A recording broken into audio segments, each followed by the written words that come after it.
Hello everyone! Today we will be taking a look at another commander deck. And today it is mono black Gonti, the Lord of Luxury. When my girlfriend first heard of a Lord of Luxury, she was like, they really need a Lord for Luxury? And I was like, I don't know. Alright. That settles that little bit. Yeah. Gonti. Legendary creature. He's an Etherborn rogue. It's a 2/3 death touch for 4 mana, 2 black and 2 colorless. When Gonti, Lord of Luxury, enters the battlefield, look at the top 4 cards of target opponent's library. Exile one of them face down, then put the rest on the bottom of that library in a random order. For as long as that card remains exiled, you may look at it, you may cast it, and you may spend mana as though it were mana of any type to cast it. That can be pretty cool, actually. You can just steal things from everyone. Just like that. Silly. Right, let's start up with the boring bits and pieces. The mana base, 27 swamps. Right. Alright, and a side note, this deck has been brought to you by the same maker from that Yidris deck a while back. Yes. Right, next up, some more land. We have Phyrexian Tower. It provides colorless mana to your mana pool, or you can sacrifice a creature to add 2 black to your mana pool. You don't mind sacrificing stuff because you can recur it later. Urborg, the Tomb of Yawgmoth. Each land is a swamp. A swamp in addition to its other land types. Very handy to have with Cabal coffers, of course. 2 mana. Add 1 black to your mana pool for each swamp you control. Nykthos, the Shrine to Nyx, creates black mana for the amount of devotion you have. In this case to black. Then we have a full red Stronghold. You can tap it for colorless, or you can pay 2 mana and then put target creature card from the graveyard on top of your library. There you have it, some recurrence right there. Buried Ruin. 2 mana, tap it, sacrifice it, return target artifact card from your graveyard to your hand. Bojuka Bog enters the battlefield tapped, and when it enters the battlefield, exile all cards from target player's graveyard. Just in those cases that someone else is playing graveyard recurrence as well. Myriad Landscape enters the battlefield tapped. You can tap it for 1, or you can sacrifice it for 2 mana.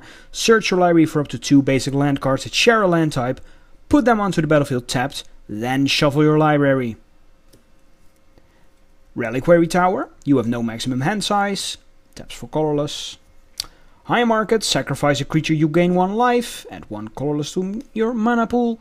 Very handy in this deck. And we have a Deserted Temple. Tap for colorless, or 1 tap it to untap target lands. Alright, that covers the lands. Now then, Graveyard Recurrence. I keep saying recurl. Oh, silly me. Needs to be helped a bit. So, therefore we have an Entomb for 1 mana, an instant. You search your library for a card and put it into your graveyard. Very nice. And Buried Ruin, basically the same, but for 3 mana you can search your library for 3 creature cards. Put them into the graveyard. Very sweet indeed. Now to bring back stuff, we have a lot of things in the deck. We start off with Sepulchral Primordial, 7 mana 5/4 Intimidate. When Sepulchral Primordial enters the battlefield, for each opponent you may put up to 1 target creature card from that player's graveyard onto the battlefield under your control. Then we have Reanimate for only 1 mana. Put target creature card from a graveyard onto the battlefield under your control. You lose life equal to its converted mana cost.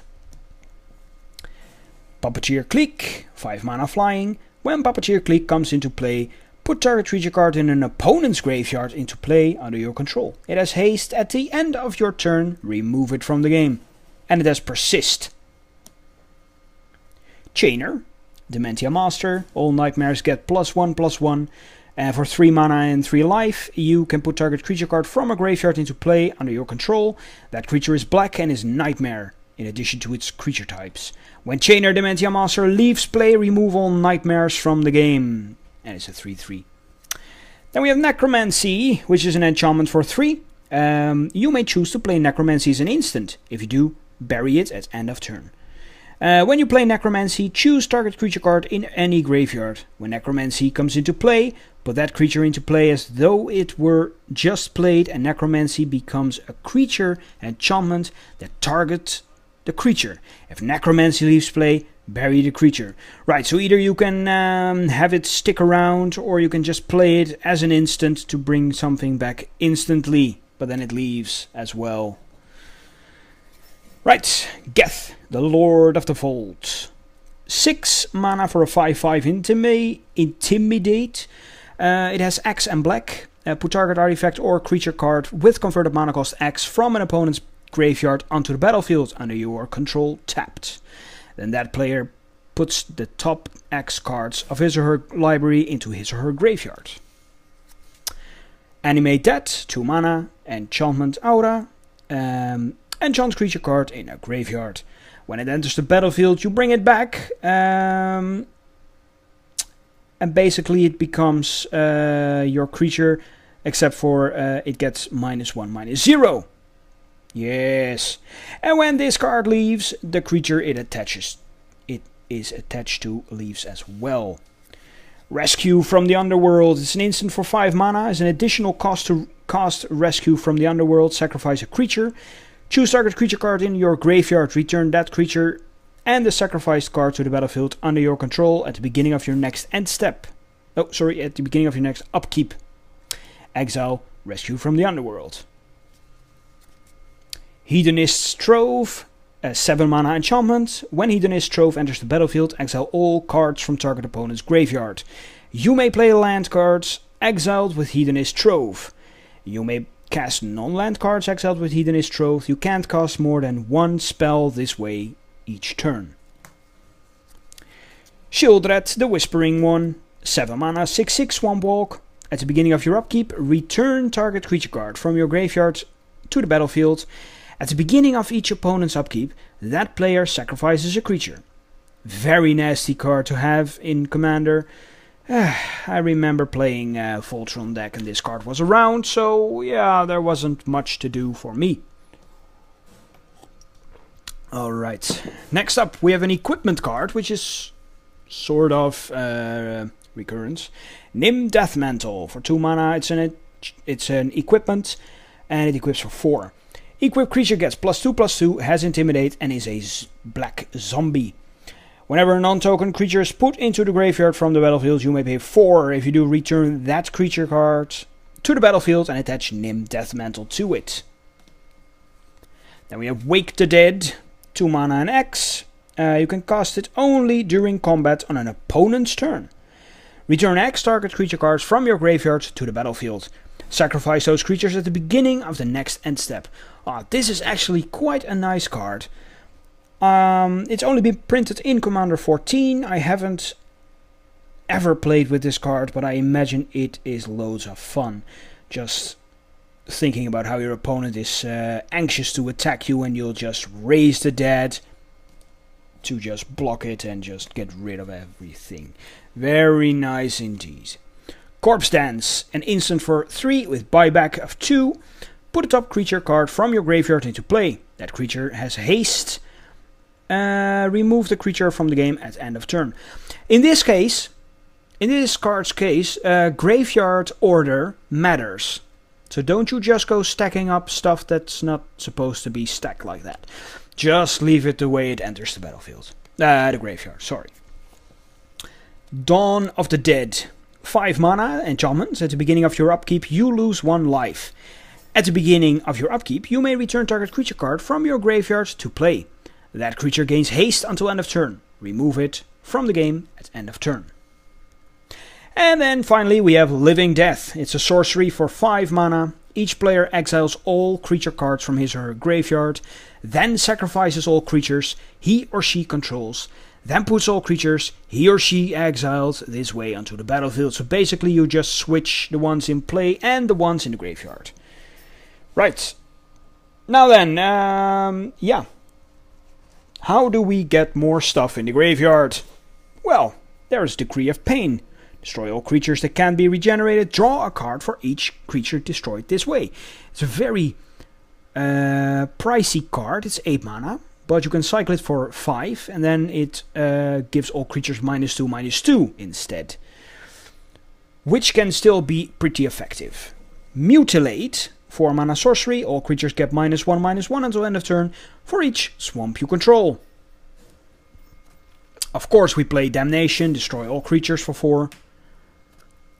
Praetor's Grasp. Search your target opponent's library for a card and exile it face down. Then that player shuffles his or her library. You may look at it and play that card for as long as it remains exiled. Yeah, there's not really a removal. It's more recurrence and removal in one, so I didn't know what pile to put it in, but still. Toxic Deluge. 3 mana sorcery as an additional cost. Pay X life. All creatures get -X/-X until end of turn. Then we get a Tragic Slip.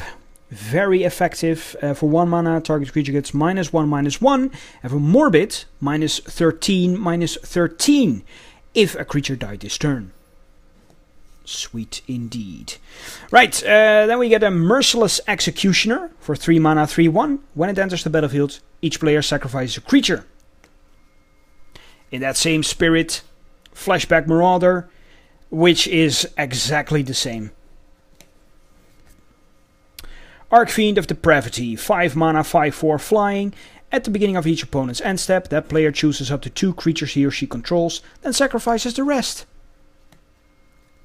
The Butcher of Malakir, 7 mana, 5/4 flying. Whenever Butcher of Malakir or another creature you control dies, each opponent sacrifices a creature.